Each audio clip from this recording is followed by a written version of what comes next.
The Indian government is said to be actively working to streamline approval for Elon Musk and Tesla's entry into India by January of 2024. It aims to have all necessary clearances by that time. A report suggests that Prime Minister's office recently assessed the next phase of EV manufacturing, including Tesla's investment plans for India. In fact, Commerce Minister Piyush Goyal will be meeting Tesla chief Elon Musk in the US next week. Tesla plans, remember, to set up an Indian factory manufacturing a $25,000 car through India and hopefully sourcing most of its components, including establishing charging infrastructure here in India. Whether that's going to happen or not, we don't know, but let's discuss that further. Lloyd Mathias, angel investor, joining us on the show. Also joining us is Barnik, Chitran, Maitra, managing partner at Arthur D. Little. Barnik, Lloyd, thank you very much for taking time out. Lloyd, I want to come to you first. Lots of news items coming in, a flurry of, in fact, news items coming in as far as Tesla's big entry into India is concerned.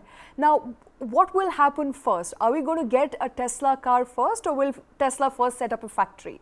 Which of the two likelihood, or the chances of which of two is higher? Hey, thank you, Shweta, and hello, Kartik, and hello, Barnik. Hi, Lloyd. Hi, Barnik. Hello. I think just before diving into the debate, I think, Shweta, I think the reality is two. I think one is, this issue of Tesla coming in kind of heats up. It did happen last winter. I think it's coterminous with the rising pollution levels and obvious concerns in the corridors of farm. The second, which I guess is, also a factor, is that I think we are prepping for a series of big announcements leading all the way up, before the code of conduct comes into play for the Lok Sabha. But given these two things, I think the reality is that there is, as one reads about, there is definitive, information that Tesla is likely to come into the country in 2024. Whether the manufacturing facility will be a precursor to them actually importing cars at a reduced duty. I remember Mr. Musk talked about looking at a 40% duty as opposed to the 100% that's currently in play. I think that's yet to be seen. But the good part is that Tesla's coming or near coming would stir up the EV market, the four-wheeler EV market, which right now is still, shall we say, very nascent. There are half-hearted plays by, Tata Motors and MG Motors, and there is a strong play in hybrids from Toyota and Maruti Suzuki.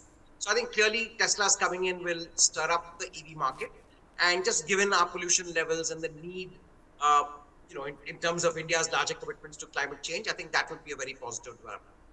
Thanks, Lloyd. Barnik, let me bring this to you. There's a question I want to ask you fairly obviously. Is Tesla, in your mind, getting a free pass, a free ride into India with this reduction, possible potential reduction in import duty from as high as 100% for a car priced over $40,000 to as little as 15% for a fully built electric vehicle? Now, before you answer that question, I also want to run you through some numbers. Now, if this 15% import duty actually does materialize, then the Model 3, which is one of the best-selling Tesla cars in the US, if that comes to India, look at the numbers. The price in the US at about $38,900 odd dollars, converted at 84 rupees to a dollar, will make the price somewhere in the range of, maybe about 39 lakh rupees with the 15% import duty added, maybe about a lakh and a half of handling charges added. So at 40 lakh rupees, you get a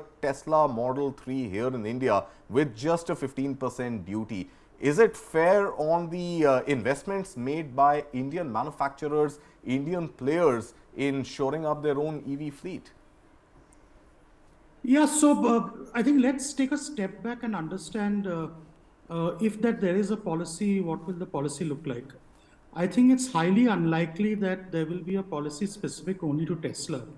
If there is a reduction in import duty for fully built EV cars imported, it will be applicable to all manufacturers. No doubt, Barnik, I agree. But is Tesla the seeming driver in the policy change seat right now? because we've also read that, you know, the FTA with UK is also under discussion primarily on UK built electric vehicles to make an entry into India. So if the duty change happens, it is going to be, you know, prevalent for all players who want to build and export fully built units of electric vehicles in India. But does Tesla seem to be in the driver's seat of that change in policy, and hence, you know, is it a free ride, free pass over the investments made or being made by Indian players? No, that's why I disagree. There is no free pass or free ride, right? Okay.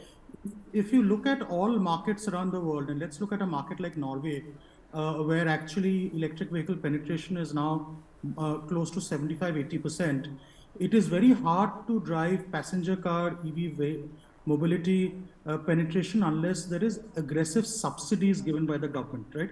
Now, here we are not even talking of consumer subsidies, we are talking of reduction of import duties. That's right. So if India really wants to convert its four-wheelers into electric mobility, right now we are selling less than 100,000 EV passenger vehicles in India today. It's less than 4% of the units sold. So I don't think anyone has made any significant investments because people are not seeing the numbers and people are not seeing the entire value chain.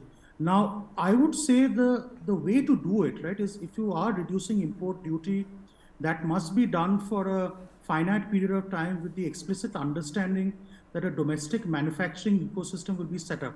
What's the beauty of Tesla? Let's look at what Tesla has done market after market. You can look at Germany, you can look at China.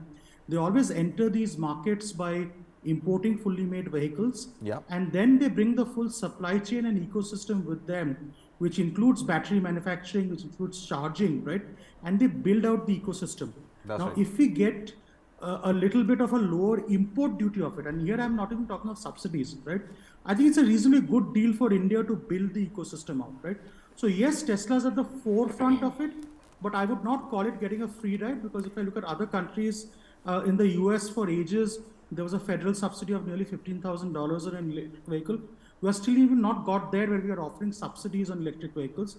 So reduction of import duty, which is applicable to all players and not just Tesla, would be reasonably conducive for catalyzing the passenger vehicle EV system in India. Right, and I think you're speaking about subsidies. India also had FAME and FAME 2, and now there are talks of FAME 3, whether it'll happen, not happen. Those are the end user But India sort of, also has subsidies. a very robust four-wheeler electric market, as well as players True. who are already doing what Tesla is doing. So in that way, I think a lot of players will today, and I'm assuming, and they have in the past, including Tatas and M&Ms, who have established ecosystem, for them to say, stand up and say, this is not fair game, because you have a Tesla coming into Or India. is it too fair a game? I mean, you know, are you ready But to how's it- compete at a how's very, it very un- level playing field? I mean, we don't want to, Barnik, we don't want to sound protectionist here, no No, license but how is it branch. unfair? You are actually leveling the playing field. See, listen, if India wants to be a leader in EV, the best cars have to be made in India, right? And to be fair, you cannot live in a world with new technology where you're protecting domestic industry, right? So again, there has to be a fair policy. I think production linked incentives are also given to domestic players, rationalizing import duties, particularly for a strategic priority for the government. Because remember, this is not just about pollution. India has, in my opinion, once in a lifetime opportunity to be a global automotive hub and a leader of electric mobility. We are already there in two-wheelers and three-wheelers, right? Now, if we have to get there in four-wheelers, right, we have to catalyze investments, right? For that, if you have to rationalize the import duty structure a bit, I won't cry foul saying that it's actually leveling the playing field, right? It's not actually distorting it or creating disincentives for local players to invest. Let them manufacture cars, let them be competitive, let them come up with quality products. And if they can compete, the consumer will buy them. It's all good for the consumer. Right. So, Barnik talking like a pure consultant there. Lloyd, let's get the brand perspective on this, right? I think very, very valid points, leveling the playing field, as Barnik is saying. But talk to us about brand Tesla. You know, I just want to pull up the graphics you were playing just a few minutes ago on what is the kind of competitive landscape that Tesla would be competing in. We believe here that perhaps, you know, at this calculation that we had done of about 40 lakh odd rupees for a Tesla Model 3 in India, it seems like it's going to fit in very, very squarely in the middle of this gap right now which exists, where there is no EV priced in that range. I mean, Tesla being an aspiration, no premium EV priced in that range. I mean, look at the MG or the Hyundai Kona Electric, you know, in the range of 20 to 25 lakh rupees. Move on to perhaps, other cars like the BYD, which again, we don't know what is the fate of BYD going to be in India, but BYD upping the game slightly in the 30s, low to early 30s range.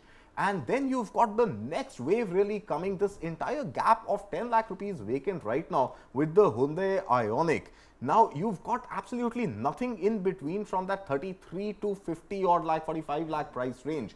And this is where the Model S could come in. Now, as a brand evangelist, as somebody who studies brand, Lloyd, I want to ask you, is this really going to be the sweet spot? Because who would want to carry a sticker of a Hyundai or a Kia when you can get a Tesla at that price?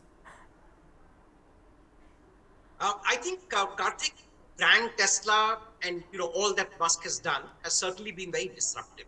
And just as Barnik said, I think Tesla would like to come in initially, with their fully loaded imported car, and then over time build out the ecosystem. But having said that, and being based in Delhi, I think I must draw the perspective that the real change in the market, given the fact that vehicles are a big contributor to the large pollution menace, is down the hierarchy, starting with 2 and 3 wheelers, Right. then with public transport and the last fleet operators, and then the private 4-wheeler passion drivers.